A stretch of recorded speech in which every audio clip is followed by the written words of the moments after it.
కొంతకాలంగా జగన్మోహన్ రెడ్డిని ఉద్దేశించి వాళ్ళ ఫ్యామిలీ మెంబర్స్ ఎస్పెషల్లీ తల్లి చెల్లి వీళ్ళిద్దరి మీద కేసు పెట్టాడు, లేకపోతే వీళ్ళిద్దరిని దూరం చేసుకున్నాడు, ఈ టైప్లో కూటమి నేతలు చాలా ఆరోపణలు చేస్తూ ఉన్నారు సార్, చాలా విమర్శలు చేస్తూ ఉన్నారు. సో దీని మీద జగన్మోహన్ రెడ్డి రీసెంట్గా రియాక్ట్ అయ్యారు. అంటే నా తల్లి చెల్లి పేరుతో రాజకీయాలు చేస్తూ ఉన్నారు, చంద్రబాబుకు కూడా ఒక కుటుంబం ఉంది కదా, తన తల్లిదండ్రులకు చంద్రబాబు నాయుడు ఎప్పుడైనా తిండి పెట్టారా, కనీసం నా తల్లిదండ్రులు వీళ్ళు అని చెప్పి ఎప్పుడైనా పరిచయం చేశారా, ఎన్నిసార్లు వాళ్ళ దగ్గరికి వెళ్ళారు, ఎన్నిసార్లు వాళ్ళను చూసుకున్నారు అనే విధంగా జగన్మోహన్ రెడ్డి మాట్లాడారు. ఒకసారి బయట ప్లే చేయండి. అయ్యా చంద్రబాబు, నీ తల్లిదండ్రులు ఎవరో ఈ రాష్ట్ర ప్రజలకు ఎప్పుడైనా చూపించావా? చంద్రబాబు అడుగుతాను ఇదే సూటి ప్రశ్న. మానవతా విలువల గురించి మాట్లాడే నైతిక హక్కులు ఈ మనిషికి లేవు. ఇదే చంద్రబాబు అడుగుతున్నాను, నీ తల్లిదండ్రులు ఎవరో, చంద్రబాబు నాయుడు గారి తల్లిదండ్రులు ఎవరో ఈ రాష్ట్ర ప్రజలకు ఎప్పుడైనా చూపించావా? వారితో ఎప్పుడైనా కలిసి ఉన్నావా? రాజకీయంగా నువ్వు ఎదిగిన తర్వాత నువ్వు కనీసం మీ ఇంటికి తీసుకువచ్చి 2 పూటల భోజనం పెట్టి వారిని సంతోషంగా పంపించావా? కనీసం వాళ్ళిద్దరూ కాలం చేస్తే కనీసం తలకొరివైనా పెట్టావా వాళ్ళకు? అంటే రాజకీయాల్లోకి వ్యక్తిగత వ్యవహారాలను కూడా తీసుకొస్తూ ఉన్నారు. సో వ్యవహారాలు ఎప్పుడో వచ్చేసాయి కదా. అందువల్ల సమస్య ఏంటంటే వీళ్ళు వాళ్ళు కుటుంబాలను పట్టుకొచ్చి మాట్లాడుకోవడంలో ఉపయోగం లేదు. ఏదైనా అది వ్యక్తిగత వ్యవహారం సమాజానికి సమస్యగా మారినప్పుడు, ప్రజలకు సమస్యగా మారినప్పుడు మాత్రమే మాట్లాడాలి. అన్ఫార్చునేట్లీ ఏంటంటే రాజకీయాలు పర్సనల్ అంశాలన్నీ కలగాబలగమయ్యాయి. అందువల్ల జగన్మోహన్ రెడ్డి అన్నది నిజమా అబద్ధమా తెలుగుదేశం వాళ్ళు చూసుకుంటారు. నాలాంటి వాళ్ళు కోరేది ఏంటంటే ప్రజా సమస్యలపైన మీరు మాట్లాడండి, ప్రజా సమస్యలపైన వాద ప్రతివాదాలు పెట్టుకోండి. కానీ ప్రజా సమస్యలు వదిలేసి personal lifes, family issues, emotional politics వల్ల ప్రజలకైతే ఉపయోగం లేదు.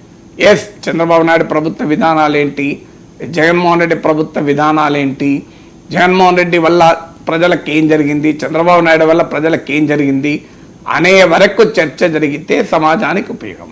అన్ఫార్చునేట్లీ ఆ చర్చ పరిధులు దాటిపోయి ఎవరు వ్యక్తిగతంగా ఈ కుటుంబంలో ఉన్న విభేదాలు వాళ్ళు వాడుకుంటున్నారు, వాళ్ళ కుటుంబంలో ఉన్న విభేదాలు వీళ్ళు వాడుకుంటున్నారు.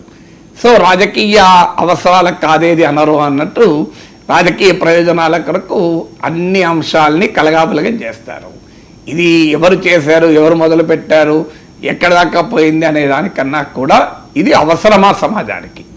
సో ఏదైనా ఉంటే పబ్లిక్ ఇష్యూస్, ఇప్పుడు జగన్ షర్మిల మధ్య ఘర్షణ అయినా, చంద్రబాబు నాయుడు కుటుంబంలోకి సంబంధించిన అంశమైనా అది ప్రజలకు నష్టం కలిగిస్తే మనం ప్రశ్నించుదాం. ప్రజలతో సంబంధం లేని వ్యవహారాలు వారి కుటుంబ తగాదాలు వాళ్ళు చూసుకుంటారు, వాళ్ళ కుటుంబం మంచి చెడ్డలు వాళ్ళు చూసుకుంటారు. అది మనకు సంబంధించిన అంశమే కాదు. అది ప్రజలపైన నెగిటివ్ ప్రభావం పడినప్పుడు మాత్రం ప్రజా సంపదకు కానీ ప్రజా అవసరాలకు కానీ ప్రజలపైన ఎలాంటి నెగిటివ్ ప్రభావం పడినా ఖచ్చితంగా ప్రశ్నించాలి. అప్పటిదాకా ఇది నన్ ఆఫ్ అవర్ బిజినెస్. వాళ్ళ ఫ్యామిలీ రిలేషన్స్, వాళ్ళ ఫ్యామిలీకి ఉండే ప్రాపర్టీ ఇష్యూస్ కానీ లేదా ఇతర రకాల ఫ్యామిలీ రిలేషన్స్ కానీ అది మనకు సంబంధించిన అంశమే కాదు. అల్టిమేట్లీ అది ప్రజలపైన ప్రభావం పడిందా లేదా అనేదే గీట్రాయి, ప్రజలకు ఏమైనా ఇబ్బంది కలిగిందా అనేదే గీట్రాయి. ఆ ప్రజల కోణం నుంచి మాత్రమే అప్పుడే పబ్లిక్ ఇంట్రెస్ట్ ఉంటారు. సో పబ్లిక్ ఇంట్రెస్ట్ ప్రైవేట్ ఇంట్రెస్ట్ల మధ్య ఆ డిఫరెన్షియేషన్ చేయాలి. పబ్లిక్ ఇంట్రెస్ట్ ఉన్న అంశాలకే మనం పరిమితం కావాలి.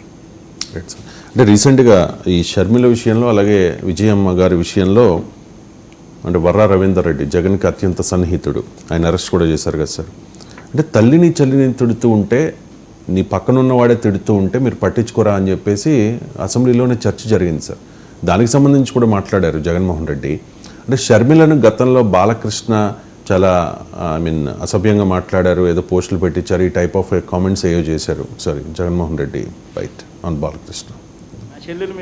నా చెల్లెల మీద షర్మిల మీద ఇదే చంద్రబాబు నాయుడు హైదరాబాద్ జూబ్లీ హిల్స్ రోడ్ నెంబర్ 36లో ఈయన బావమరిది బాలకృష్ణ, లోకేష్ మామ, ఈయన సొంత టవర్ NBK బిల్డింగ్స్ నుంచి వెబ్సైట్లలో తప్పుడు రాతలు రాయించి ప్రచారం గతంలో చేయలేదా? పోలీసులు హైదరాబాదులో పోలీసులు దర్యాప్తులో ఇది తేలలేదా? ఇంతెందుకు ఇదే షర్మిలమ్మని అప్పుడే చంద్రబాబు నాయుడు గారి నైజం గురించి, చంద్రబాబు నాయుడు గారు చేస్తా ఉన్న ఇటువంటి తప్పుడు ప్రచారం గురించి ఏమనిందో ఒకసారి అది కూడా విందాం. ఒకసారి దుష్ప్రచారం జరిగిందని ఐపీ అడ్రస్లను బట్టి పోలీసులు చెప్తున్నారు. బాలకృష్ణ బిల్డింగ్ నుండి జరిగింది ఒకటైతే ఈ సైట్లన్నీ, ఈ వెబ్సైట్ అయినా యూట్యూబ్ అయినా ఈ సైట్లన్నీ ప్రో టీడీపీ అంటే టీడీపీని ప్రమోట్ చేసేది, ప్రత్యర్థుల్ని కించపరిచేది. నా చెల్లెల మీద రైట్ సార్. షర్మిల